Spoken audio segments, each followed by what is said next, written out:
So they're maybe like 50 meters across from where we are. So we have to go back down, but the only way to do that is via a series of stairs. Another guy crosses, and then we see like fire that hits like within inches of his head.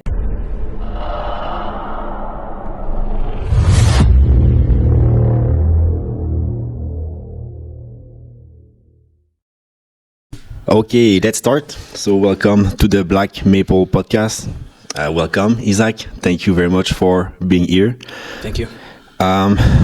So today's episode will be talking about the Battle of Severodonetsk, which won one of the key battles during the war in Ukraine. I want to first start to ask you, where are you from? I'm from the United States. Okay. Different places. I lived and grew up in Texas and Las Vegas, Nevada as well. Okay. At what age did you join the military? I joined the U.S. Marines when I was 21. Okay. And then I served in the Marines until for 14 years. Both as an enlisted guy in the reserves, and then also as an infantry officer on active duty. 14 years in the Marines. Yeah. Did you deploy during that time? Yeah, I deployed a number of times, both operational deployments, both combat and non-combat. I deployed to Iraq twice, in Afghanistan once. In Iraq, I served in 2008 and then again in 2014. In Afghanistan, I served in 2009, 2010. So those were the combat deployments. In Iraq in 2008.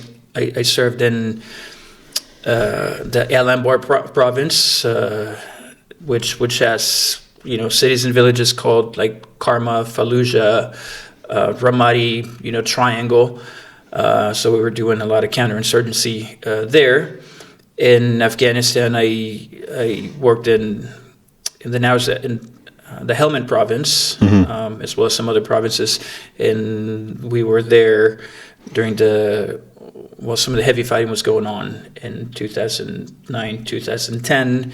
We were there for the Marja offensive, although I was not part of that. I was serving north of where that operation was taking place.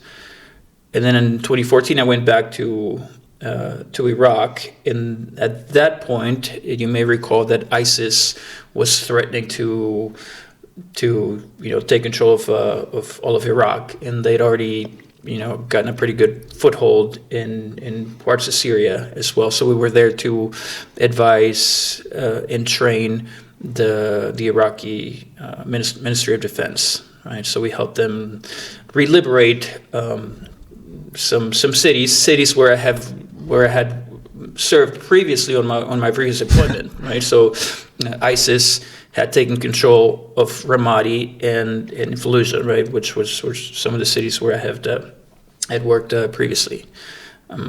You at that point? Were you involved in fighting ISIS, or you guys were just training and advising the Iraq forces? Yeah, it was mainly advise and assist is what we called it. Yeah. Because at that point we were past fighting in Iraq, but I think we were the first team to come back to Iraq since 2011, which is when coalition forces pulled out. So in 2014 is when we were not gone very long. So we came back.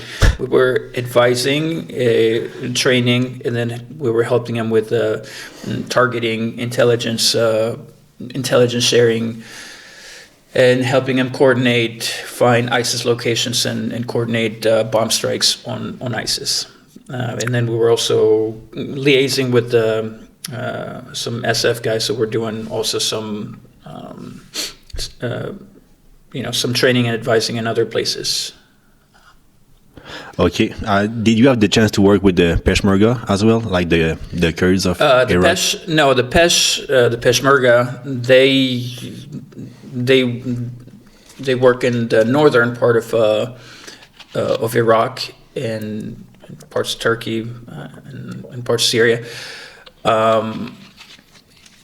and in Iraq, their area is in Mosul, and that's in the north. Right? So they don't, they're not native to the places where we were. Oh, okay, so okay. This is Al Anbar, which is, if I remember correctly, maybe an hour to 2 hours west of Baghdad. Okay. Wow. So you did 2 combat tours, and then after that you did Iraq fighting Islamic State. So, and then you got out of the military. Well, I got out in 2017. So, as I said, I was in Iraq. I was in Iraq twice, and then in Afghanistan. In Afghanistan, 2000, 2009, 2010. So those were my combat deployments. Additionally, I did some work in Guantanamo Bay as well, and then did some deployments in Japan, where we were training the Philippine military. We're training the Thai military. A little bit of work with the Japanese Defense Forces. I did a deployment also to Europe and Spain, and there we did some joint training and we call it security cooperation, operations with the Spanish military, the Italian military, the Royal Marines from the UK, so forth. And I got out in 2017. Right? So it was when I started, I was an assistant machine gunner. Then I was a team leader. Then I was an assistant squad leader. Then when I became an officer, I was a platoon commander of a heavy weapons platoon. Then I was part of an anti-terrorism platoon. Then I had a weapons company. Then I was an advisor. And then towards the end of my career, I was a planner and an assistant operations officer at battalion and brigade level, brigade or regiment, depending on, the Army calls it brigades, we call them regiments. And then I got out in 2017. Okay. And after the military, which career did you pursue after? After the military in 2017, I decided to, go back to school. So I went to business school, and I got a master's in business at UT Austin, the University of Texas. I was there for 2 years. I was a full-time student in my mid-30s, which was kind of an odd feeling. And then from there, I got a job in business as it's called management consultant.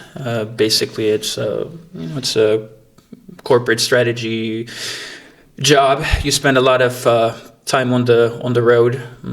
Usually on Monday, you're on a plane, and then you work in some other city until the end of the week, and then you come back to your home base. So you're on an airplane or some other city pretty much the entire time. But that job was interesting. You work with a lot of smart people, very accomplished people, very driven people, very brainy kind of work. And I did that until I decided to come here. And that work is all about, figuring out how a company can do things better, cheaper, faster. They want to make maybe more money. They want to cut their expenses. They want to buy another company. They want to launch another product. They want to expand into another market. They want to find another company to buy, things like that, right? So I did that until I decided to come to Ukraine, right, in 2022. Okay.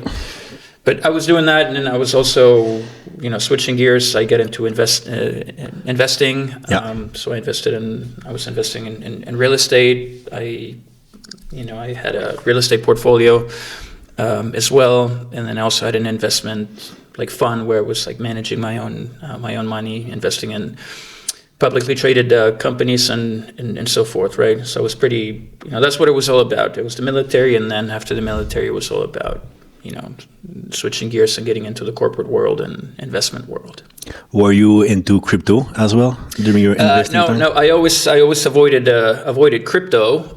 There was one time in 2014 where I was this close to investing into crypto, and I was ready to put in a little bit of money, but it was 2014, right? So I was ready to send the money, but at the time the system was very clunky. It looked like a web page that was the best exchange for crypto. The website looked like it had been created in like the 1990s, and then there was no customer support. You had to like send them the money, and then it would take weeks for it to show up. And if you needed to withdraw your money, it would still take like 6 to 8 weeks. So I got turned off, and I was like, no, this does not give me confidence, right? Yeah. But it was all for the best, because 4 months later, that exchange, it was called Mount GOX, got hacked, and all the crypto in it was stolen, right? The biggest crypto exchange in the world, right? And that was 2014. Crypto was trading at $320, right? Now it's trading at like maybe 35,000. At some point it was trading at $60,000, but it would not have done me any good, because I would have lost all the money when that exchange was robbed, right? Yeah, so never got into crypto, but the things I do know, stocks and publicly traded companies and real estate. And then also some artwork as well. So I bought some artwork, and that I appreciated, and then it gets sold. NFTs? No NFTs. No NFTs. No crypto punk. No crypto. I mean, I'm a traditional investor, right? So if I can't figure out how something makes money, and if I don't have a way to like value it, I'm not going to get into it. I don't consider that investing. I call it speculating. Exactly. Yeah. Which is it's all about making money. So sure, speculating can be fine, but it's not for me, right? At least not for like 99% of my strategy. Exactly. Yeah. I mean, and then after that, let's talk about the beginning of the war. Yeah. When Russia, what do you felt when Russia invaded Ukraine on the morning of February 24th? Yeah, so it came out of absolutely nowhere, right? I mean, maybe if you were living in Ukraine, maybe you had some suspicions, maybe you had some warning signs. But if you're living anywhere in the world, like I was, it absolutely came out of nowhere. So I had been hearing reports that Russia was massing forces along the border, but what's new, right? They've been doing that for decades, right? But it finally did happen, and I couldn't believe it, of course. And then it happened very fast. And what was different in this war compared to other wars is that you could see reports from the ground very quickly, so it's almost like you were seeing the war almost like live before your eyes, right? So I saw the tanks and the artillery and the missiles, the explosions, and I was outraged, of course. And then very immediately you start hearing about Russian abuses and war crimes and so forth. So I followed it very closely. I was following it on YouTube, on Twitter, and on the major networks. Of course, the major networks were always like slower to report. So if you wanted to get a more real-time reports, you would go on Twitter and YouTube. So for the first week, I followed it very closely. I think for the first weekend that the war was happening, I didn't do my normal routine of going outside and hanging out with friends, going to a bar or restaurant. I didn't do any of that. I just stayed at home, and I just followed the war. I just followed the footage, right? And I was just kind of helpless. I was like, how is there anything I can do? Of course you can always donate, but that didn't feel like satisfying enough. It didn't feel like I wouldn't feel like I was doing enough, right? The second week, I'm still following the news, and I still, can't really find a way to really help in a meaningful way. But something happens that second weekend, and it is that President Zelensky makes an announcement, and he invites foreign volunteers to come in and fight for Ukraine, right? Now, it didn't mean that I was going to go fight in Ukraine, but it kind of seeded, a little bit of, it planted the seeds for a wild idea, right? I thought, okay, well, that sounds very cool, right? So I try to, go on with my day, but as the day goes on, what started out as a seed of going to fight in Ukraine starts growing, and it starts, I'm thinking about it like more and more, right? And then I think that was like a Saturday. So on Sunday, I'm really thinking about it very, very seriously. Think about the pros and the cons, and I'm seriously considering it. And I know that this is not like the wars that I'm used to, because I wouldn't be fighting on the side of the strongest, biggest, best funded militaries in the world, and I wouldn't be fighting against poorly trained, poorly equipped, poorly organized, irregular fighters, right? And then I think about where I am in life and whatnot. I have a lot of good things to go in. I have a solid career, making great money. I'm in my late 30s. So the more I think about it, the crazier it sounds like I would do something like that, right? So I go to bed, and then I think that the thought has taken over. So it's like a Sunday, so I decided that on the following day I'm going to get more information. So the following day, on Monday, as soon as I wake up, like I'm supposed to work, right? But it was COVID, so everything is remote. So in between calls, I'm like calling the various Ukrainian consulates and embassies. So I call all the ones I can find. I call the embassy in DC, they don't answer. I think I call one in Chicago and LA and New York, the consulates, this is no answer. I call the Ukrainian embassy in Canada, I called the one in Mexico, no answer. Then I called the one in Poland, and that one was a little bit more useful because they had like at least 7 or 8 numbers. So I just go down the line, start from the top to see if anybody will answer. So I call the Polish embassy, and somebody does answer, and I ask them questions, and they have no answers, right? Because literally this is just something that the president mentioned less than 24 hours before. Then the guy who answers, he's a liaison with the Ukrainian embassy in Poland. So he tells me to contact him on WhatsApp and send him, my information, right? Like my bio, my experience, and so forth. So I do that, and then we have a call on WhatsApp with him and another guy who I think was also like a Ukrainian lieutenant colonel who was assigned to the Polish army. But they don't have any answers. They don't know what the contract will look like. Will you have rank? Will you get paid? Where will you work? Nothing like that, right? But they said, if you want to come, just get yourself to Poland, and that's it. And that's it, right?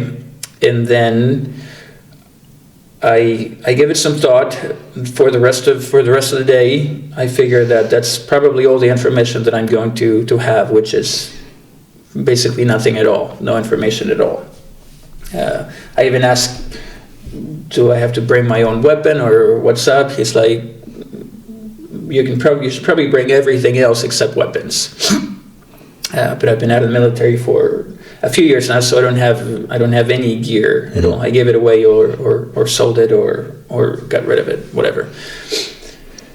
Now I'm thinking about it very seriously. It's Monday, and I barely do any work like my actual work that pays me money. I do like the bare minimum because I'm so distracted by this other thing. So at the end of the day, I decided that I'm going to do it. I didn't tell any of my family. I didn't consult with anybody. But I decided that the next day I'm going to call my job and quit, and tell them that I'm going to go to Ukraine and that they should not even count on me to do any more work. Like the way you normally do your work is you put in your 2-week notice, right? Yeah. But sometimes people leave abruptly when they have like a death in the family or something like that. So I told them, like, you should probably treat this like that, right? Like, this is my last day to do actual work. Maybe I would just help you guys for the rest of the week to train somebody to take over my workload or whatnot. But the manager didn't even quite believe what I was telling her, because it just sounded like crazy and wild, right? And that became evident because she was still acting like I was still working. She was still sending me messages and asking me questions and whatnot. So I told her, but she didn't believe it. But anyway, right? Like, at that point, I was functionally checked out of work because now I had other things to worry about. I had to like order equipment and then turn over my houses and find somebody to manage them. I don't have any family living in the place where I live because I only moved there for work. So I have a couple of cars and I have to like pack my things and put them in storage. I have to plan my trip. By the way, I should probably review some military stuff that I haven't reviewed in a long time. But so I quit my job, and that same day I buy my ticket to Poland, right? And then the rest of and that trip is 2 weeks from that day, which I figure that's the bare minimum that I need to get my things in order, right? So the next 2 weeks is gathering equipment, packing my stuff, taking care of my personal affairs, doing my will and things like that, right? So that's where I was when the war started. Wow. So did you own that house, like, or was it? Well, I mean, I told you that I'd gotten into like investing, right? Yeah. So I was like, I had that house, I had the house next door. I owned them both, and I had a total of 7, like 5 of. So, because I was like building a portfolio, right? So I had my house and then 6 others.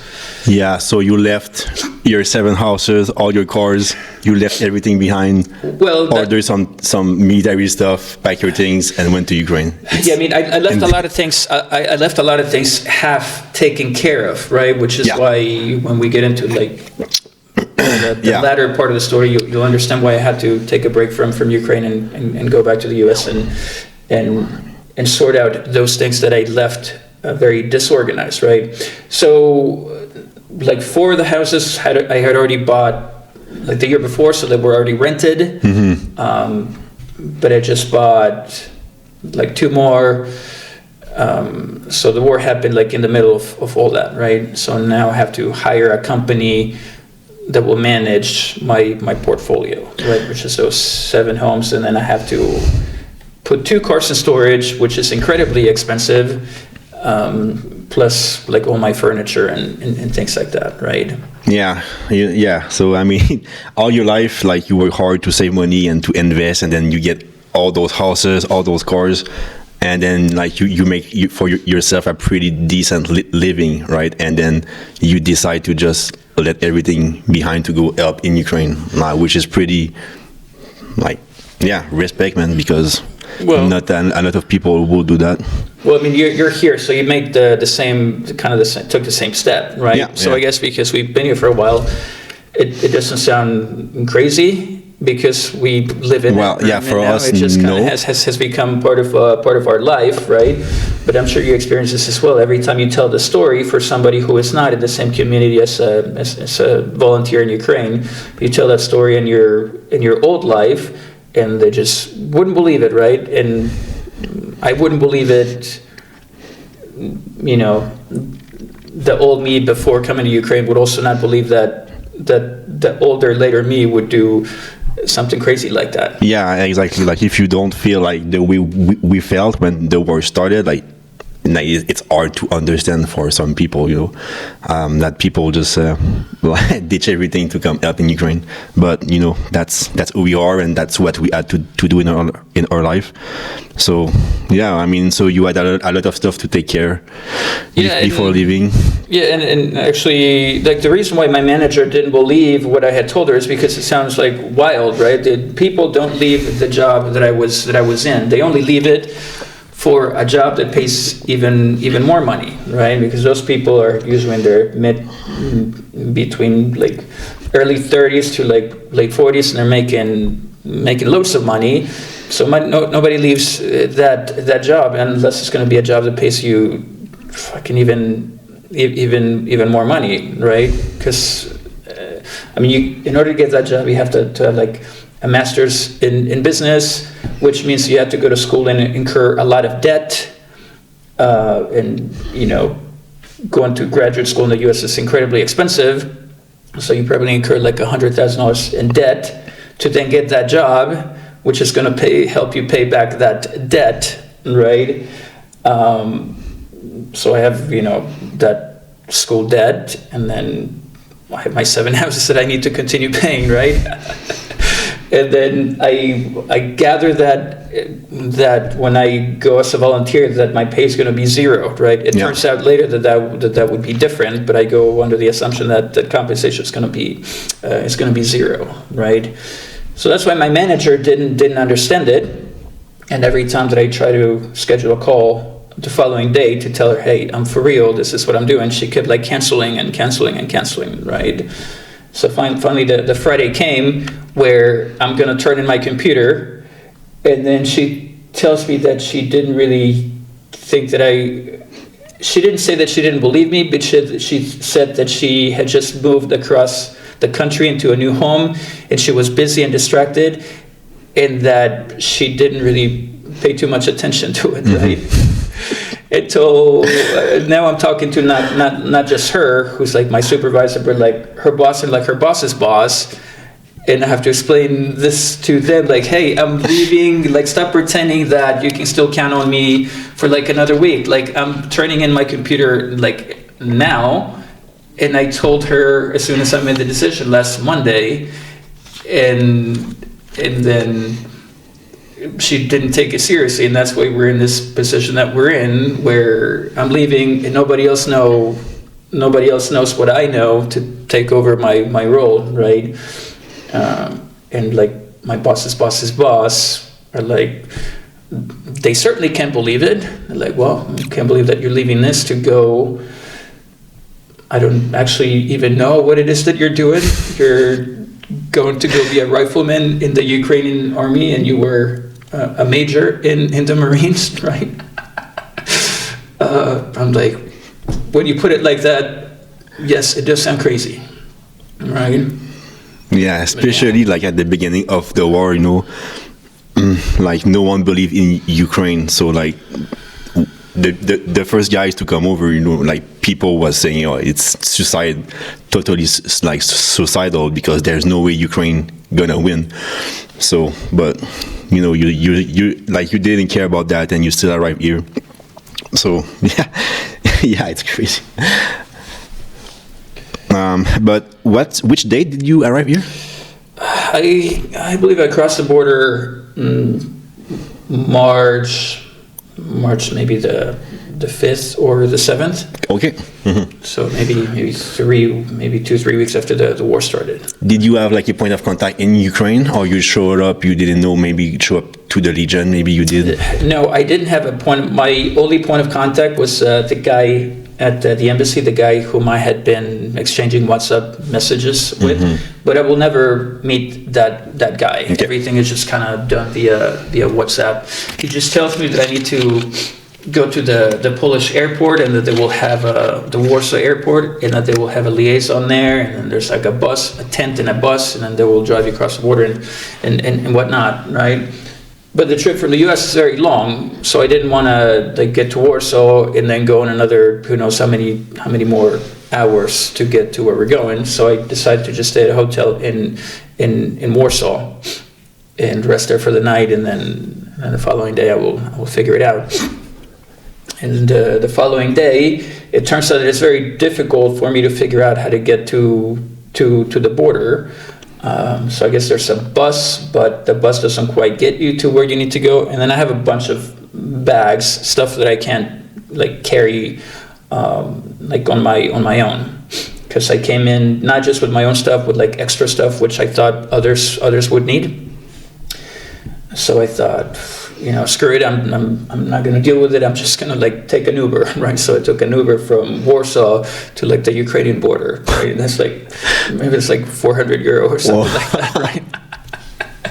But at the end of the day, I was like, I don't care, because if I take a bus and somebody like steals one of my bags, I'm screwed, right? I'm not going to be able to fight, and certainly way more, the gear in there is worth more than 400 euro. So and then here's the other thing. I was also very suspicious, because when you check the Uber drivers, it tells you what languages they speak, right? And it turns out that a lot of them speak Russian. So something in the back of my head made me feel very like nervous, uneasy about finding any Russian speakers. Of course, I realized that many of them could have actually been Ukrainian, but I'm not thinking about that at the time. So every time that I get a driver that accepts my ride and they speak Russian, I cancel them. Right? And there are not many drivers that are going to, accept to take a 3 or 4 hour ride and then come back, right? So I finally find, I think, a driver who I think is from like Nigeria, and he drives me to the border, right? But when I get to the border, I cross the border, and there's no one going. There's only like one-way traffic, right? Everybody's coming out, but not very many people are going across the other way. But once I cross the border, I ask the customs, officials in Ukraine where I should go. And they're like, no, walk, like a kilometer, and then you'll see a tent. So at this point, I haven't seen any like a familiar face. It's basically like, go here, cross the border, find a tent, and I finally made it across the border, found a tent, and then a van came. And that's the first time that I saw something like an usher, somebody that was going to help you, guide you through the process. Okay. Like, was it like a tent from like a unit, like from like a recruiting? It was called. It had a paper sign that said International Legion. That's that's it. I don't know who they worked for, but they were. They were working for the Ukrainian army. Yeah. Ukrainian military. So that's them that you joined, like you went in their van and they brought you maybe on the base or something. Well, from there you go on there was a tent, then a van came, and then they took us to like a building, some kind of government like building. Okay. And that's where we stayed for the night. They gave us food, and that's the first place where I saw other volunteers, right? There was a guy from Ireland, a guy from, I believe, Estonia or Czech Republic, and then a few other guys, maybe like 4 or 5 guys. Oh, okay. Yeah. So, and the next day we go to like another village, and this is like a police station, or used to be a police station, something like that, and that's like a bigger kind of facility, and that's where I see a bigger group of volunteers, and now I'm talking about maybe like 30 other like volunteers, right? Mm-hmm. We still don't know what's going on. Okay. They don't give you any information at that point, like what's. No, at this point I know very, very little. Yeah. Except that, we're just kind of getting herded. Okay. Right? Yeah. But then they tell us, you have a little bit of time to like go shop if you need anything, and then you're gonna go to the rifle range probably tomorrow, get weapons and get processed and whatnot. And so the rest of that day, after going to that something that looks like a police station, we go to yet another place. but we're not there for very long. We're just walking kind of across the little village from one place to the other. This other place, and every time we go from place to place, it's like the group grows because others like join us. So now there's probably like 50.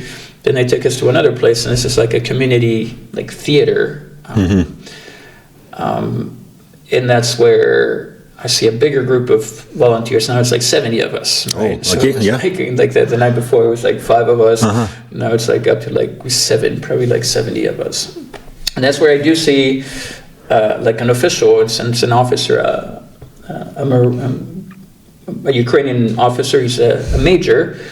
He introduces himself, and he's speaking in English, and he introduces himself and tells us a little bit about his background, and we have something in common because he had just actually been doing training with the U.S. Marines, doing this a school that I'm familiar with because as a major, you do the command and staff college, as they call it. So he was going through that in probably in Quantico or Washington, D.C. or Quantico, Virginia, and he had been recalled to come back to Ukraine, right? And he's the guy who's going to be screening, quote unquote, screening the volunteers who are there. But it's a significant time because just that day there'd been a missile attack in a base in western Ukraine, which is close to Lviv, right? It's closer to the Polish border than it is to the Russian border. And presumably it was meant to target, foreign weapons and volunteers coming to fight for Ukraine. So I think that had only happened within the last 24 hours, right? And I think that's probably what contributed to things being a little bit disorganized. Maybe they didn't know if they were still going to take us there or whatnot. But it turns out that triggered also a change in like the recruiting policy. Okay. It appears that before that, anybody who had the will to come and fight for Ukraine could. But starting at that point, it looks like we were the very first group who were going to fall under that policy was such that they would only accept you if you had not just military experience, but also combat experience, right? And there's probably very few of us who were in that group. So out of like 70, there's probably at the end of it all, maybe there's like 30 or 40 guys who actually get like accepted. Everybody else is like arguing or pleading with the major. Some of them have no military experience. Some of them have military experience but no combat experience. And others try to say that they should join because they were cops or they were like EMTs or firefighters or so forth and so on. Some guys were too old. I guess before that you could have been like 60 and still like fighting. We had met a guy who probably was like in his 70s. Okay. I think he was probably from I don't know it used to be Rhodesia. What country is that now? Botswana, I believe. But anyway, so I guess he had been in the Rhodesian Special Forces, right? He was like 70 and he had no teeth, right? But he still wanted to fight, presumably. So they turned him away and turned a bunch of other people away, so that at the end of it all, there's maybe 40 of us that do get like accepted because they were able to convince the major that they had the proper requirements, which I don't think was true, but they were able to make somebody believe that was the case, right? And then the next, probably the next 48 hours, we go to a camp where we get weapons and we get some equipment, and that's where we have a little bit of an opportunity to kind of get to know each other and figure things out. Did you have some time to do some training with the guys that was there, or you got sent like straight to the front line? Yes, but no. So we knew that the need was urgent. Yeah. I mean, at this point, we still don't know that Ukraine is going to stay independent. So we know that every day matters. So the people who were in my group, we collectively decided that we had combat experience and that we were going to forego the training and then just go straight to where we're needed, right? but there were guys who had been there for weeks, and it turns out those were people who had arrived before we did, and they had arrived under the old recruiting regimen where they didn't need combat experience or even military experience. So those guys had been training for, some of them had even been there for like a couple of weeks, which means that they probably got there the day after the war started, probably even before the Zelensky, announcement. Yeah. And they still didn't know when they were going to deploy. Okay. Which means we also didn't know when we were going to deploy, but we had made it clear that we weren't a group of combat veterans, so that we didn't need to train except test our rifles and the machine guns that they gave us. So I think collectively we had agreed that we were comfortable with that. If we had wanted to stay there and do training, you could join one of those other groups, but there were enough of us who were just pressing to go. So we were there for 48 hours, and then we got deployed to Kyiv. At that point, did you have all your kit, your vest, plates, helmet? Well, in my case, I brought all that stuff with me. There were some things that I didn't. Well, I brought pretty much everything that I would have had in the Marines if I went on a deployment. I managed to get all of those things, but I was designated as the team leader for my team, a team of 34. So now I have to do a little bit of babysitting as well, right? So now I have to figure out who doesn't. Most other people didn't come as prepared as I did, and even I felt that I didn't come very well prepared because I just didn't have enough time. But there were many other guys who didn't come with boots, and if you're in Europe, it's difficult to find body armor, so most guys didn't have that. So most everybody else needed either everything or at least some items, right? Yeah. But what we do get there is everybody gets a uniform, everybody gets weapons, and then everything else we will continue to get over the next few days. Yeah. Okay. So we get ammo, we get weapons, we get a uniform.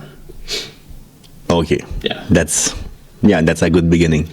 That's a nice start. Yeah, that's the bare minimum, right? That's so. I expected no less than that. I didn't expect much more than that, but I expected at least that, and that they delivered that. Yeah. Sure. And then you got sent to Kyiv.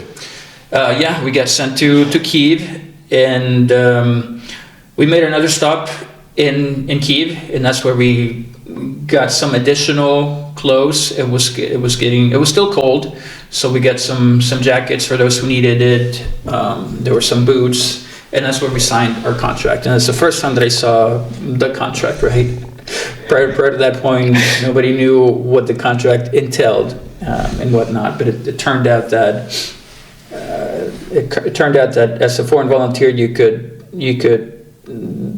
break your contract whenever you wanted to, right? But prior to that, we had not known the details, right? So people felt a little bit better after that. Yeah, the word that we were getting from the Legion, the rumors and stuff, is oh yeah, they take your passport, or you signed the contract and it's until the end of the war, and then you cannot leave. And then we were yeah, okay, that doesn't look good, but all of those was just rumors and false information. So I mean, now it's good that you can break your contract anytime, Yeah, certainly. It's not a luxury that the Ukrainian soldiers have, right? So it's good that we have that option as foreigners. Were you and then you went to Kyiv during the Battle of Kyiv? Were you in Irpin after? Yes, exactly. That's actually where we went to first. So that was my first battle in Ukraine. We came to Kyiv. We checked into our accommodations, and then they wanted us to go on a mission that same night. But I just said that we were not. There's no way we were prepared. We didn't have all the. We didn't have all the kit that we needed, but we didn't have some of the basic things that we needed. We didn't know enough about the situation, so I just said that we were not ready. We needed at least one more day. And at this time, you were the team leader of the 24 guys. Well, it was actually 34, right? But these were not guys that I didn't know these guys before. We had not trained before. I didn't screen them. It was just kind of virtue of the fact that we showed up at the same time and we were in the same tent city at the same time, and we rode in the same bus together, right? So when the time came to kind of introduce ourselves and talk about our background, people were like, well, you obviously have, the most experience, the most longest and most relevant experience. So it only makes sense for you to be the team leader. But I didn't think that would mean being like the tactical team leader. It just meant more like a troop handler, like somebody to like the central point of contact to like organize the team and whatnot. And I thought that later on there's going to be an opportunity for us to actually form like tactical like teams, right? But that opportunity had not come. So when we show up and it's time for us to go fight, I still have a team of like 34. Right, which is kind of messy because we have Russian speakers because they came from Eastern European countries, from Moldova, Romania, Latvia, Georgia. We had guys who spoke French, guys who spoke German, guys who spoke and I don't mean guys who spoke French and English or German in English. I mean, like, they only spoke German, they only spoke French, right? Yeah. They only spoke, Russian or maybe Georgian, right? So English was not the common language. Oh, right? my God. So it's a hodgepodge of guys, which it was a little bit like herding cats, of course. But anyway, so yeah, and that's also one of the reasons why I said that we're not ready to go on this mission, because we were not really tactically organized to go fight yet. But 48 hours later, yeah, we got our first mission, and that was to go fight in Irpin, right? Did you guys were sent all the 34, or did you just took maybe 10 guys and? No, so our first mission, it was, and I mean this is Irpin. Irpin is only 40 minutes. Yeah. outside of Kyiv, right? So think about your major city in the country where you live, and think about the nearest suburb, yeah, where your aunt lives or whatever, just outside the big city. That's how close the Russians got. They were within 40 minutes of the presidential palace. That's where the front line was. So that's where we got sent to go. And the mission was to do screening and reconnaissance. Basically, you take up positions along the front line and you observe Russian activity, and then you report, and then based on those reports, it will allow the Ukrainian military to fire mortars or artillery or deploy teams to go on the assault. And then we did that. We did that mission for about a month. But anyway, yeah, it was 34 of us going on our first mission, right? But it's very difficult to control, a team of 34, especially when it's very, very urban environment. So it turns out that we split up into three. We already had 3 different squads in that team of 34, but it turns out that that things were going to work out better if those squads or teams of 10 or 12 just kind of operated more or less independently. Because me, as I guess the team leader, I didn't have the ability to communicate with another squad if that squad was 10 blocks away from me, right? And I was the Ukrainian commander on the ground who had allocated the positions, right? So I wouldn't be able to, I wouldn't have the ability to control all 3. So I just went with one. My 2 IC, took over, went with another squad, and then another guy who was a guy from France went with the other squad. Or rather, I'm sorry, the group of Russian speakers, they formed their own team. But on the first mission, I went with the team of Russian speakers. Okay, right? Good. But yeah, we did that for about a month, and that was incredible. The amount of, that was very much an artillery and rocket and mortar war. Yes, yeah. Were you taking position in buildings, apartment buildings, or were you in the forest or? No, I mean we would patrol through the forest to get into positions or maybe set up some ambushes. Okay. If you were, let's say, in a built-up area that had the forest, next to it, next to the road, we would go to the forest and set up an ambush position. But the observation post would be in, like mid-rise buildings or high-rise buildings. Yeah. Nice. Did you cross like the bridge, the Irpin bridge? Yeah, everybody who was in Irpin, you had to cross the Irpin bridge, right? Mm-hmm. And the reason why that's significant is because on the friendly side of the bridge you have a forest, and then you have to cross. There's probably 200 meters of like flat grass, completely flat and completely open, no cover, before you can get to a bridge. And there was very little water on the bridge.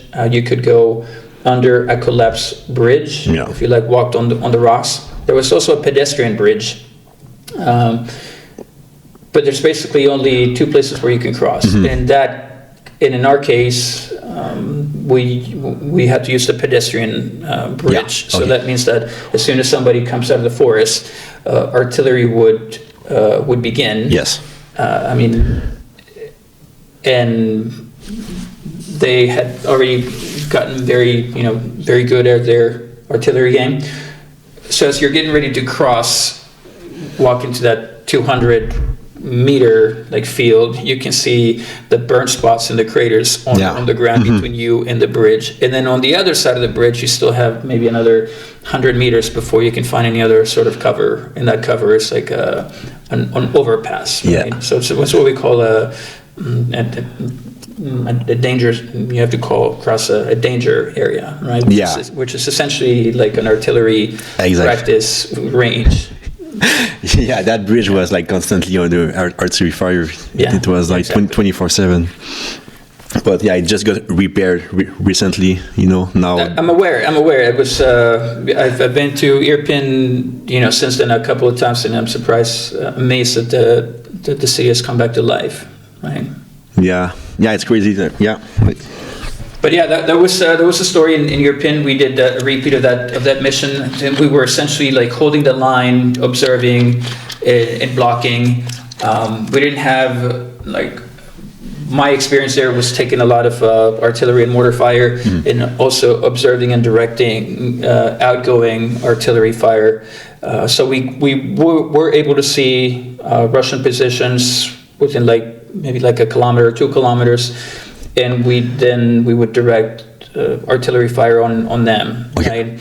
And then by us identifying Russian positions, that gave the Ukrainians the ability to then go on the offensive and find targets of high value targets and destroy them. And then as they would go on the offensive and recover more territory, then we would push up and then maintain observation points along what then became the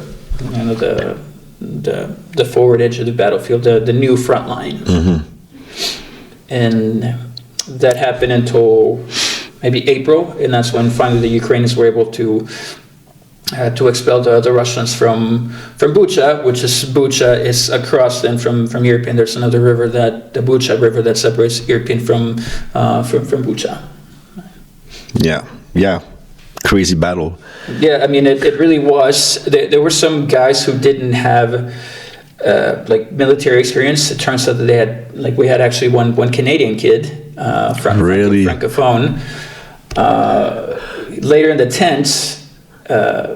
Back when we were doing in-processing, he told us that he had lied because he didn't actually have any, not just no combat experience, but no military experience at all. Well, nice. So we were pissed, but then we realized that he had the skills that we needed because he spoke Ukrainian, Russian, French, and English, right? Which is the top languages in the Ukrainian community of foreign volunteers, right? Wow. So we needed him, and if nothing else, I thought, well, we can use you probably in the same way that you use your interpreter in Iraq or Afghanistan, right? They're civilians, they don't have military experience, but you still bring them on patrols and on missions with you. Yeah. So, yeah, but what were we talking about? After Irpin, when the Russian got expelled. Absolutely. So the Russians leave, and that's when the whole world becomes aware of the crimes that the Russians had committed for the last month that they had been there, right? Like the tortures and the rapes and the civilian murders.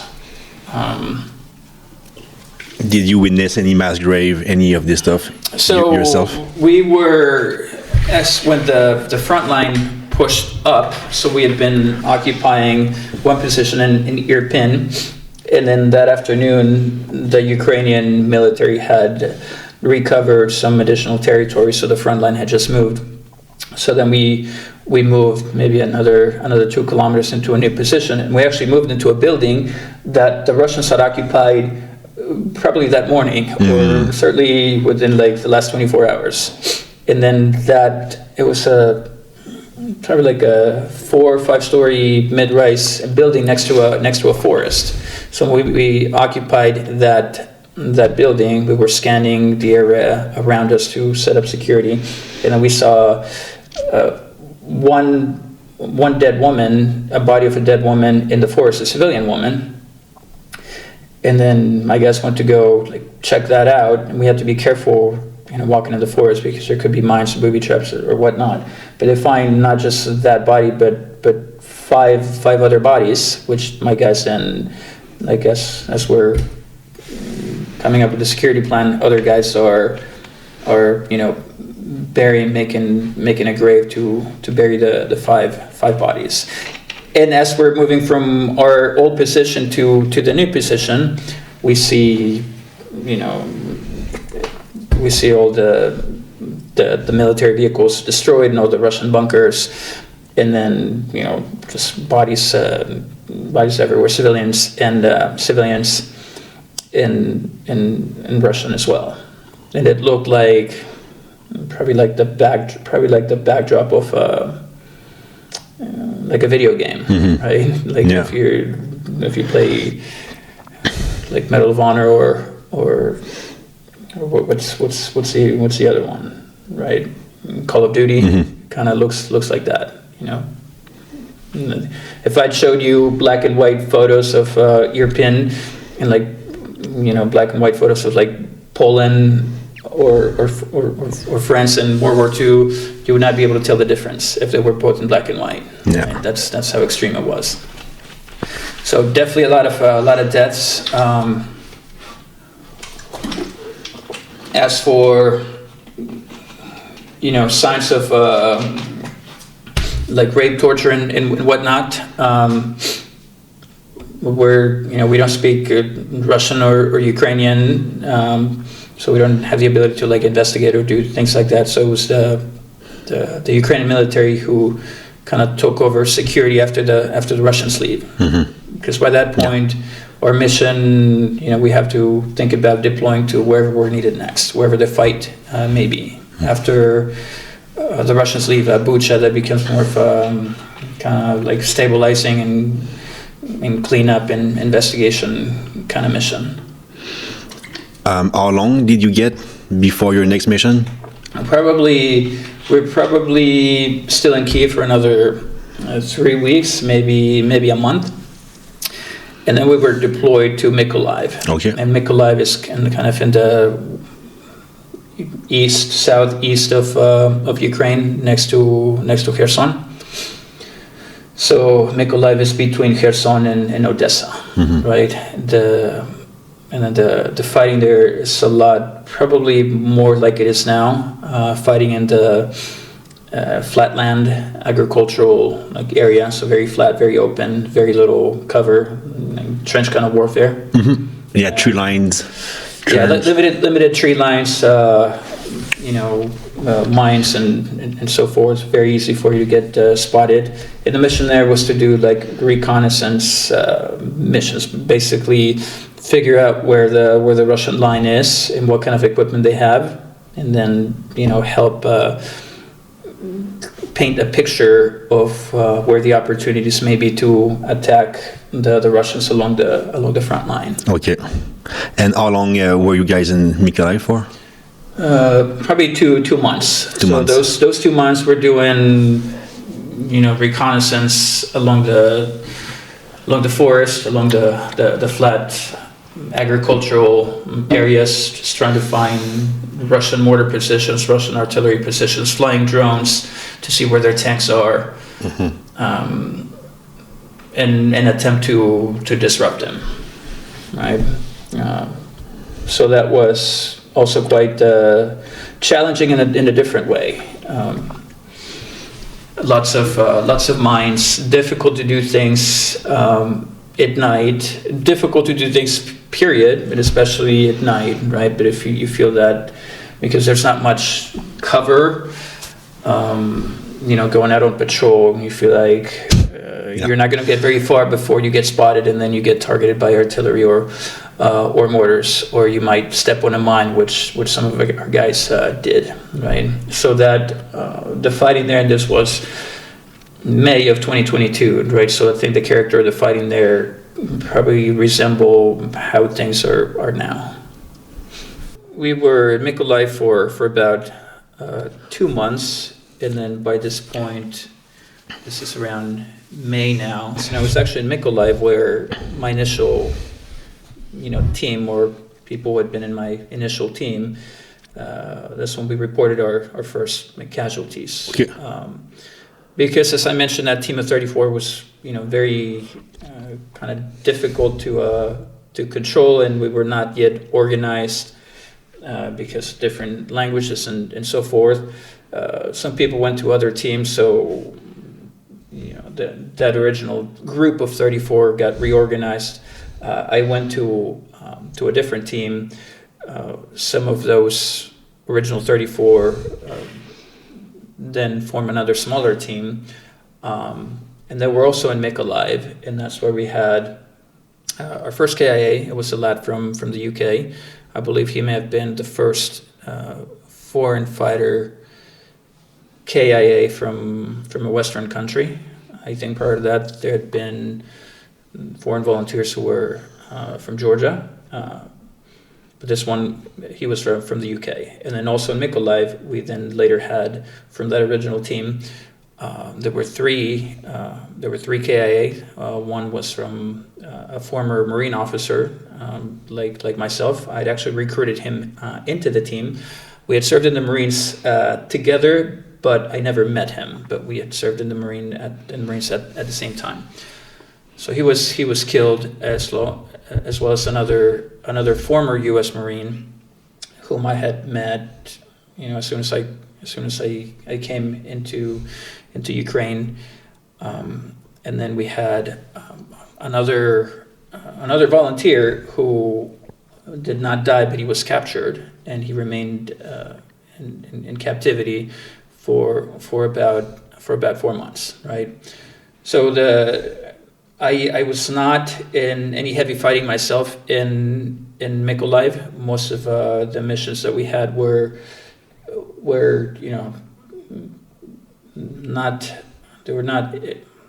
we didn't suffer any casualties, right? But that was not the case for many other teams. So at that point, things had gotten kind of still, at least for us. So we looked for other opportunities where we might be of use. So we came back to Kyiv to get some equipment and do some training. And then while that's happening, the command is going to try to figure out where they might place us next. So we're in Kyiv for let's see, probably most of for about 3 weeks or so, doing training and whatnot. And then the mission then is to go to Severodonetsk, which is in Donbas. By this point, prior to this, we had heard about Donbas, but we didn't have any experience there. Myself, I know that there had been fighting in in Irpin, which is outside of Kyiv. They had been fighting in Kharkiv, which is close to the Russian border on kind of the northeast part of Ukraine, fighting in Kherson and Mykolaiv. But we had not yet had experience in the Donbas region, which includes the provinces of Donetsk and Luhansk.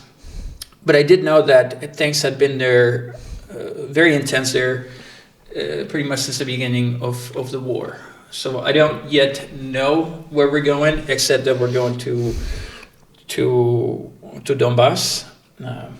So we get the order to pack up all our things and then go there and support.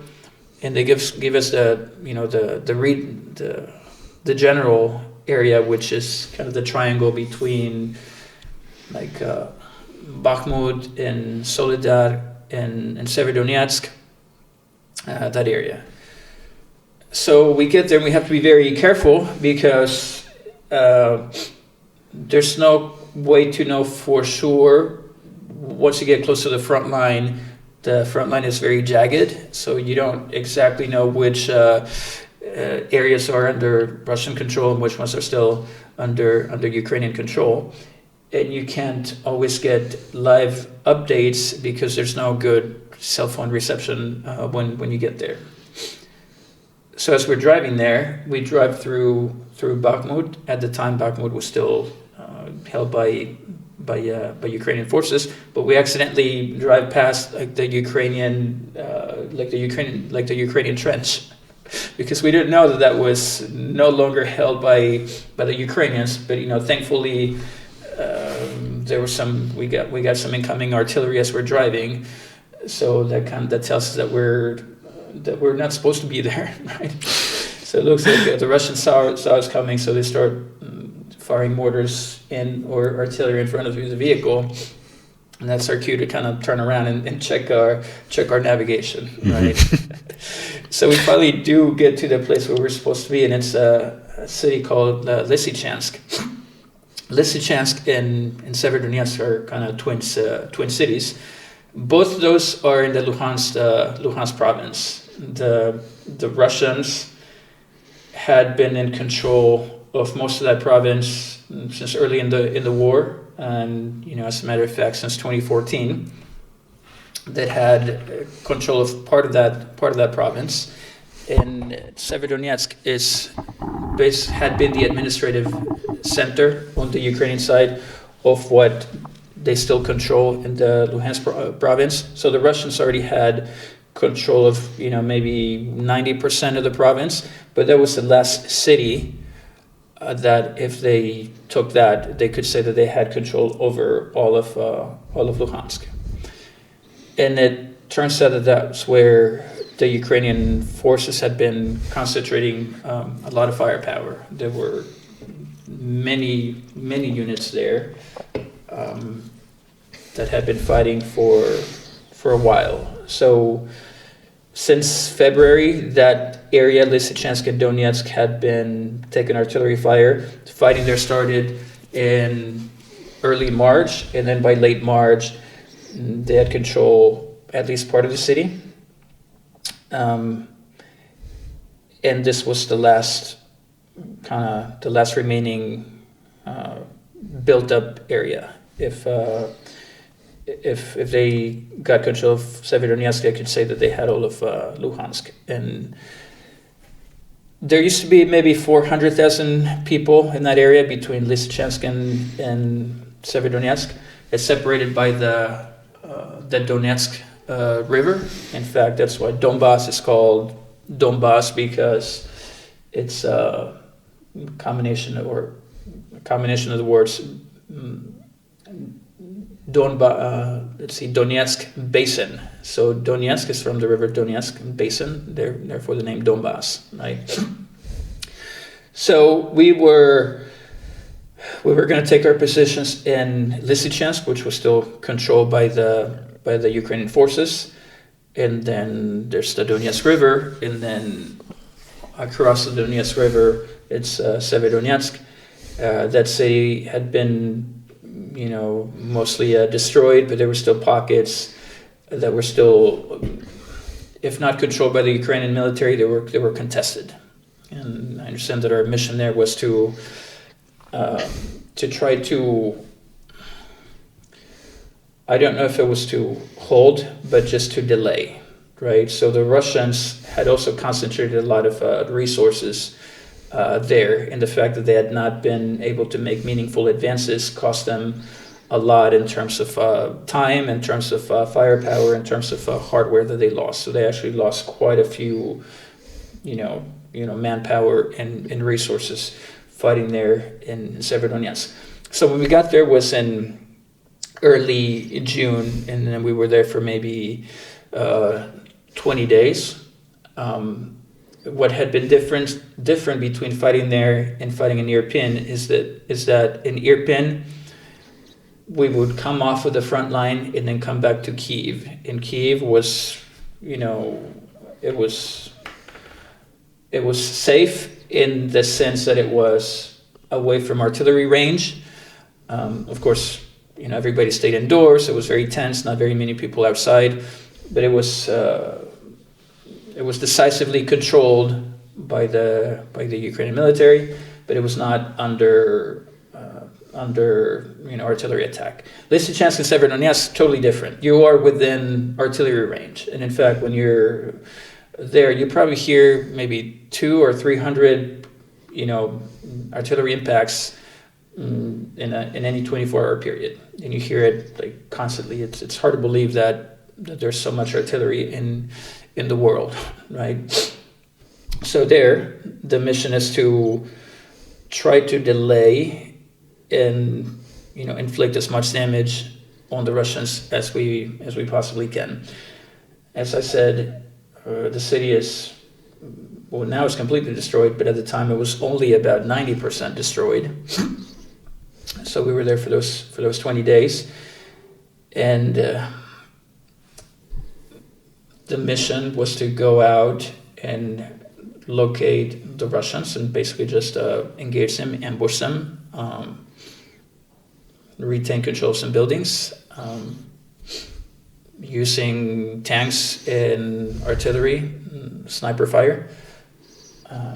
And the fighting there was quite intense. It turns out that every time that we had a mission, we would hear of somebody dying. One of the first missions that we went on, I didn't go on this mission because I stayed back to kind of plan for subsequent missions, but the rest of the guys on my team did go out on a night mission to locate the Russians, ambush them, and attack them with like precision weapons and so forth. They made some contact at night, very difficult to engage. And like there was a foreign volunteer who was KIA during that fight. It wasn't anybody on my team, but nevertheless, there was a death. In the next week, we went on another mission with some other team. There was probably I don't know, maybe 30 of us, and that was Americans, Canadian, Belarusians, Georgians, and that was I forget what part of what part of the city it is, but it was the industrial center. So if you played the Call of Duty game, you're always in like some warehouse or industrial district that is bombed out and buildings without roofs and no windows.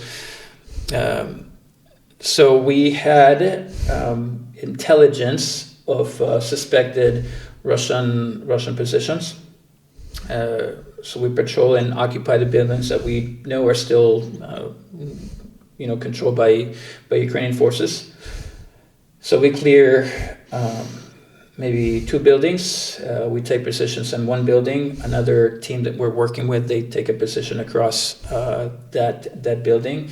And then they start taking small arms fire, like machine gun fire and grenades, and we return fire, and that probably lasts about an hour or so, and we're not moving because they're pinning us down, and we're inside a building, and we're looking for opportunities to close on them. So we've been exchanging fire for maybe an hour, and then we find some cover behind a BMP that is like non-functional. So we had the opportunity to go, like me and another guy from Portugal, we go behind the BMP to shoot like a shoulder-fired rocket. It's kind of like a lighter version of an AT-4. This is like a 60 or 66 millimeter disposable rocket that you used to engage like bunkers and unarmored vehicles or light-skinned vehicles. So we shoot that into the building where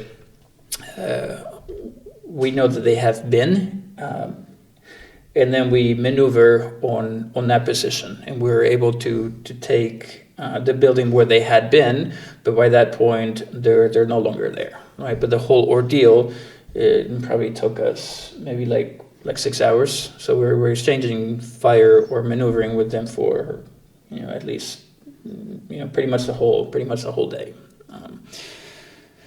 So we go firm, which means we just take up security positions in our building, and then another team will come in and relieve us. They will hold that building for the rest of the night.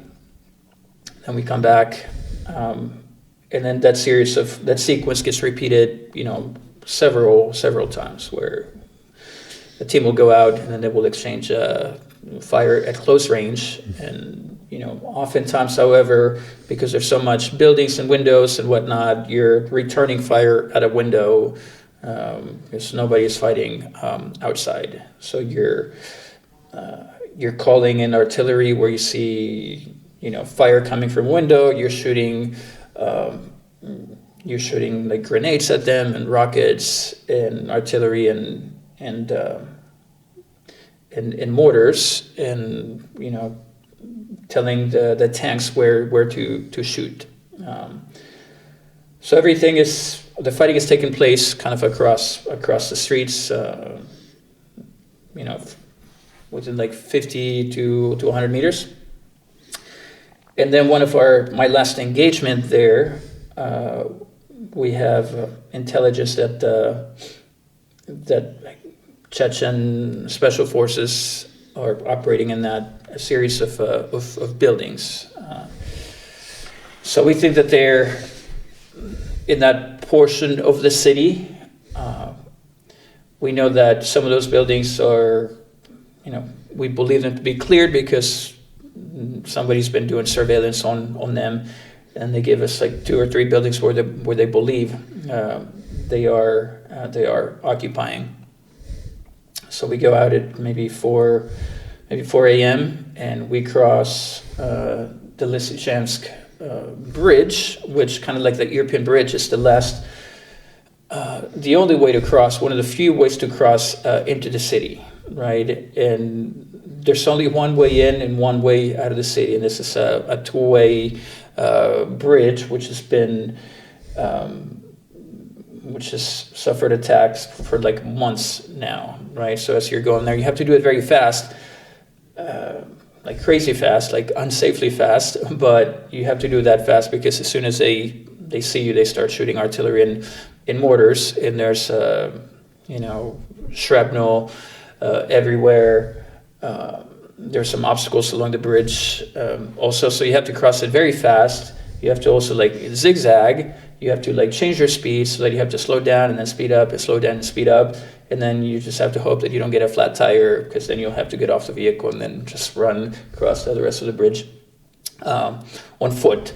So the last mission that I go on with my team is probably 50 or 75 guys from different teams. So we go. We take up security at one of the buildings. We fly some drones, and then we're able to see that these guys are actually changing. They're doing a turnover, so that a team is going out and another team is coming in. So we see there's probably about 10 or 12 coming in, and they have they have light machine guns. They have, of course, rifles, and they also have sniper rifles and some shoulder-fired rocket launchers.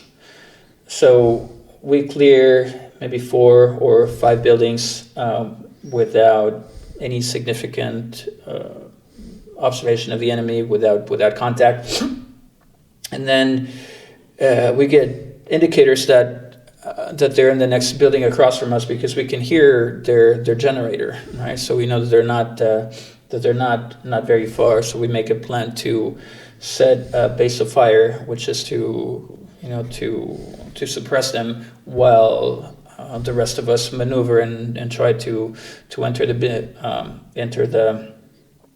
the building. So at some point, I don't know if they saw one of our guys or if we saw one of their guys first, but fire starts, right? So they're shooting at us. We're shooting at them with machine guns and M4 equivalents, right? Small arms, 7.62 and 5.56. We're shooting at them. They're shooting back at us, and we cross into another building, and this is the last building closest to where their building is. So the only thing separating us in their building, is basically a two-way road that is maybe 20 meters wide. So they're maybe like 50 meters across from where we are. So we clear that building. We go to the top of the building, and then we have to make it back down. But the only way to get back down is via using a series of stairs. And it appears that they've already seen that we're there, because we cleared the rooftop, so they saw some of us in the rooftop. And besides, there's exchange of fire, so they know that we're in the building across from them. So we have to go back down, but the only way to do that is via a series of stairs. And they're like big windows that they don't have any glass, but they're big openings, right? So if you're standing in the building in front of those stairs, you can see big open. It's almost as if there's no wall, because that's how big those openings were. So we start going down like 1 or 2 guys at a time. So there's like 3 different kind of like mezzanines or levels that separate like the 4th floor from the 3rd floor from the 2nd from the 1st. So now we have like 1 guy on the 2nd floor, 2 guys on the 3rd floor, a guy on the 4th floor, and then as we're trying to make our way down, another guy crosses, and then we see like fire that hits like within inches of his head, and it's like a burst of like 4 or 6 rounds. And this is a guy from Portugal, so he almost gets hit, and then another guy comes, and the same thing happens, right? As soon as he comes down, they shoot at him, and they miss him by just like inches. Now, so we're pinned down, we're stuck in the stairs. It's hard for us to come back down, but we have to do that. So we're suppressing, and somebody else will attempt to go down.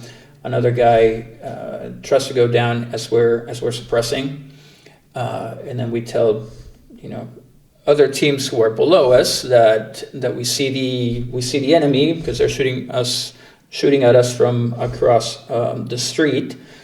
So we tell them that we need suppression, and we need smoke so that they can cover our movement. So guys down below us, they're able to set up a base of fire, and they have smoke, so they launch the smoke, and that allows the rest of us to come back down. At which time the bad guys are shooting at us, and then like one of our guys did get hit as we were trying to come down the stairs. So we're evacuating him while others are suppressing on the enemy. But it looks like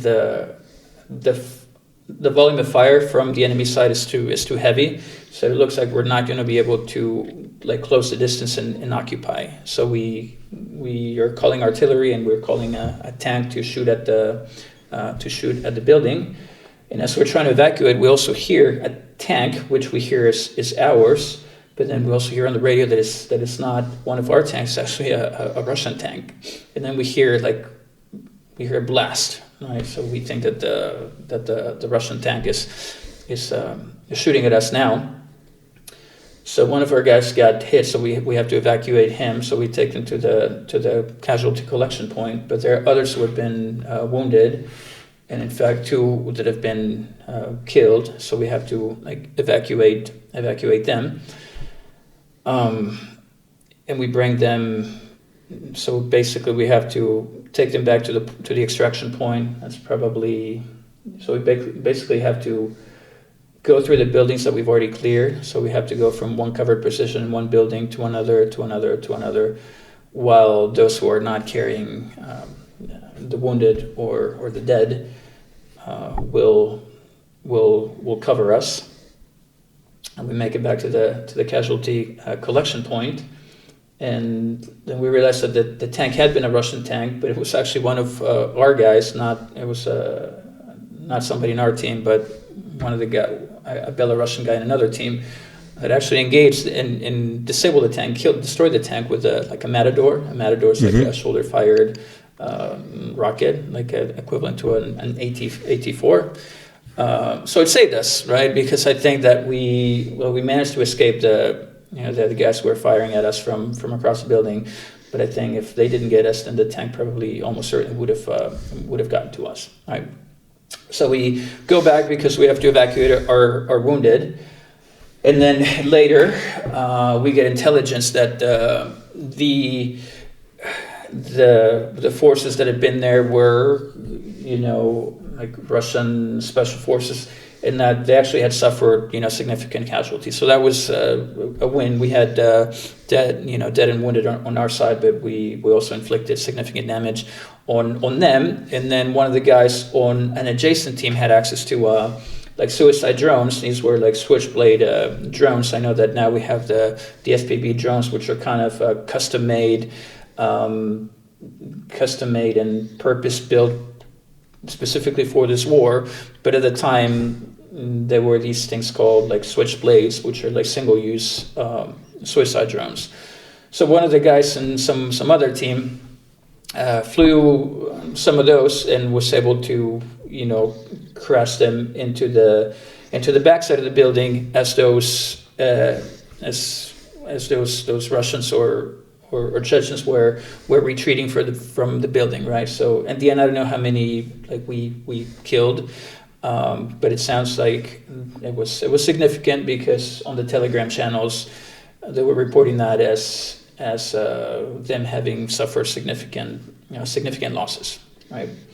So we were a small team of 6, and one of the guys who died was one of the guys on my team. So now we went down to 5. So we didn't feel that we were going to be able to fight until we reconstituted the team, right? So we made plans to help with repatriating the body. So the next day we were going to come back to Kyiv to help with the evacuation and whatnot. And then the fighting in Severodonetsk continued after we left. And it was in the next 2 weeks that the Russians managed to capture the rest of the Severodonetsk. They finally, I think, either destroyed the bridge or took complete control of the bridge. So that after that, there were still a contingent of Ukrainian forces that were doing disruption operations across the river, but they were using kind of rafts or boats. Right. So that was in the late June, and then I think by the middle of July, the fighting had crossed over the river into Lysychansk, and then ultimately Lysychansk also fell under Russian forces. But by and large, Severodonetsk was probably the type of fighting that you would expect to have seen in World War II, right? But like me having been in Iraq and Afghanistan, it does not even compare. I would say that like nobody has seen this kind of war before the Ukrainian war. I would say that up to that point, that had been the most high intensity fighting up into that point, right? I think since then, probably the ante has been upped since the battle of Bakhmut and probably the fighting that is happening right now. But most of the city ceased to exist. The infrastructure ceased to exist, and there were significant, losses, both material in terms of personnel and material, on the Ukrainian side and definitely on the Russian side. But at the end of the day, the Russians they threw so much in terms of resources at capturing that area, that there were benefits that came out of that, right? Because we were able to wear them down so significantly. Not me, but the overall Ukrainian effort at large, right? Then after that, we took care of like repatriating the body of our teammate, and then as I told you, when I left the U.S., I left a lot of things kind of disorganized, right? So I didn't have much time to think about my affairs. So I had already kind of planned that I would need to go back to the States to go back and kind of take care of things, and then come back to Ukraine, right? So it was after Severodonetsk, I was in Kyiv for maybe 2 or 3 weeks, and then I went back to the U.S. to get more equipment, get some things in order, sell some of my cars, and so forth, and then come back. Okay. Right? Well, man, yeah, insane story for sure. Yeah, absolutely. I'm just gonna check the camera. Okay, so you go home to take care of your things.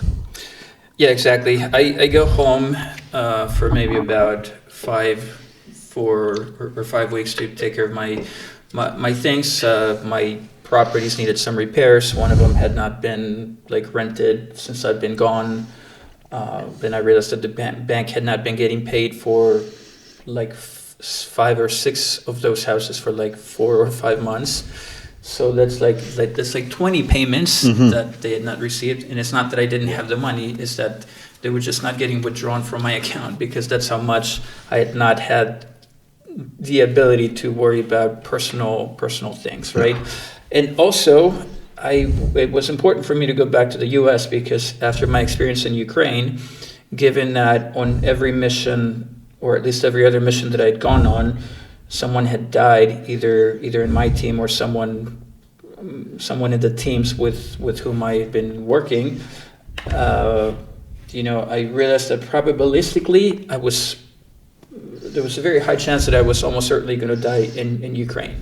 So it was important for me to go home and make contact with every person who was important to me, and let them know what I would tell them if that was the last time I saw them. Because when I left to Ukraine the first time, everything happened very abruptly. So I didn't see my parents. I didn't see a lot of people, because everything would happen very suddenly. So I felt that it was important for me to go and tell them kind of like my last words if I didn't see them again, because I was convinced that I was probably 90% to 95% that I was going to die in Ukraine. Yeah. That had dawned on me. Right? But I came back to Ukraine, and then guys in my previous teams, they were still fighting, and I had met other people who had been fighting in some other teams.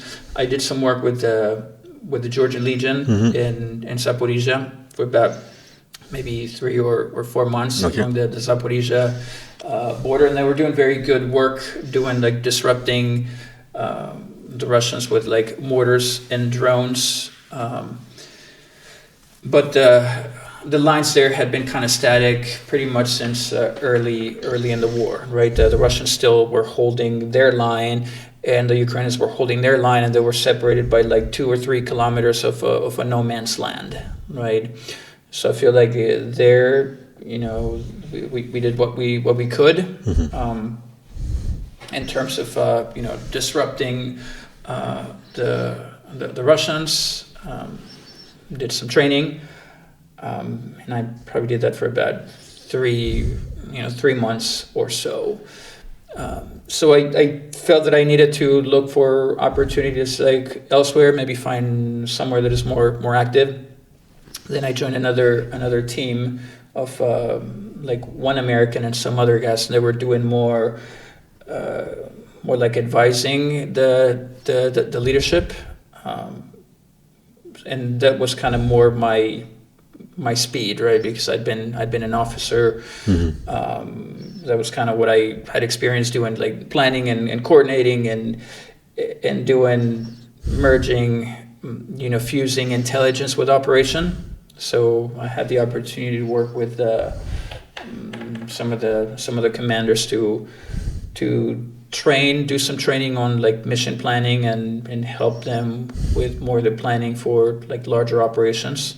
So I went from being like a rifleman to being more of a planner and assistant. And we did have some engagements there as well, but they were not as intense as what I had experienced before that. So at that point, I started thinking that maybe I wasn't going to die.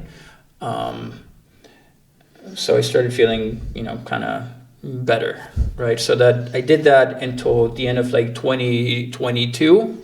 So this is, another 6 months of being in Ukraine. So then the time came again for me to go back home and take care of some affairs. But this time it was a little bit different, because this time I decided that I was going to stay in Ukraine doing something. So I wanted to still stay in Ukraine and help out in whatever way I could, whether it be fighting, trading, advising, investing, whatever. So essentially, I decided that I was going to go to the U.S. to get my things in order in such a way that I wasn't going to come back to the U.S. to live, but that I was going to leave things in order for me to come back and live in Ukraine as a resident. And that's what I did. Now I'm in Ukraine living as a resident, basically as an expat. So when people ask me where I live, I say that I live in Ukraine. I only plan to go to the U.S. as probably to visit. And then while I was working with the Georgians, I also met some other guys who were some Americans. And the thing that we had in common was that it was 3 of us. What we had in common is that we were all from Texas. All 3 of us had served in the U.S. military.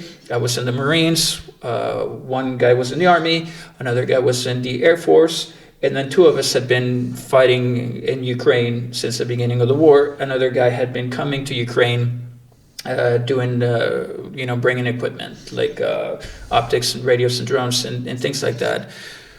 So that was kind of our common, theme, kind of common story. U.S. veterans fighting for Ukraine, guys from Texas. And then it also turns out that we'd all gone to the same university, the University of Texas at Austin, right? So small world to meet guys from the same state, went to the same school, veterans fighting in Ukraine. So we decided to kind of pull our resources together, because each one of us separately had kind of our supporters, donors, and so forth. So we thought that if we could do something together, we could share our contacts, we could share our donors, and that we were going to focus on gathering resources to help the Ukrainian military with a special focus on units that have foreign volunteers, because that's what we were, right?